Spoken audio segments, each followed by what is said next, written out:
Ben Hayes is not your typical student athlete. At traditional schools across the country, he would be a senior. But at the U.S. Naval Academy, Hayes is a third-generation midshipman first class, pursuing his golf dream. Obviously, since my grandfather's here, showed me the golf team because he was the captain in 1946. Started taking golf really serious in high school, so I leaned away from the academy and was going to do the whole college golf thing, maybe see what happens with that. Applied anyways here, got in, didn't realize that I could do both the Division I golf and get a good degree from here. While most student athletes fit their schedule around their sports, Hayes constantly struggles to find time to fit golf into his daily routine. So you got to try to find the balance of, doing all the stuff you got to do, but at the same time, enjoying playing your sport. Because the average person here, it takes 18 credits of school on top of, playing a sport.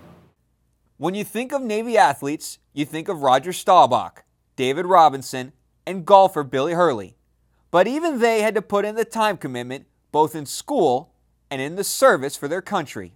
Just the commitment to the whole package at the Naval Academy, in my view, is incredibly challenging. I've experienced it sort of vicariously by being a coach here for 20 years, but the student himself just goes through a tremendous amount of work every day, from 6 o'clock in the morning until midnight, 7 days per week.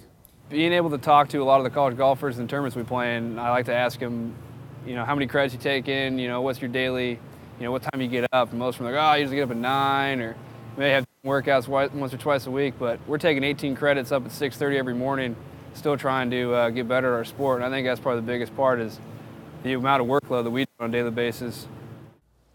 When traveling to tournaments across the U.S., Hayes and his teammates are always looked at appreciatively, but when on the course, find themselves answering questions by their competitors.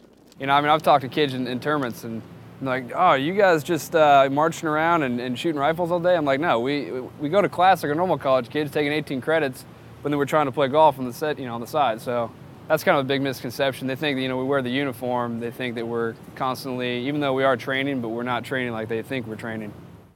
Hayes won 3 times in his collegiate career, but winning tournaments will now be a thing of the past as he prepares to get stationed for his first assignment. The fact that when I graduate, I'm not going to be playing in the big amateur stuff that they're going to be doing and going on to the pro tour, it kind of hurts you a little bit to know that maybe you could hang with them, but you're not sure. You won't really know, I guess. Midshipman first class Ben Hayes' last shot was when he putted out at the Patriot League Championship. The U.S. Naval Academy fell to Army by 6 shots, which ended Hayes and his teammates' season. It also was the closing chapter of his Naval Academy career. It's really meant a lot to our program as far as mentoring the younger players on the team and giving them advice not only on the golf course, but also about how to become a model midshipman and maintain that throughout their career. For the last 4 years, Ben Hayes has been a part of the Navy golf team. But for the next 5 years, he'll be a part of the greatest team our country has, the United States military. For Off Campus, I'm Asher Wildman.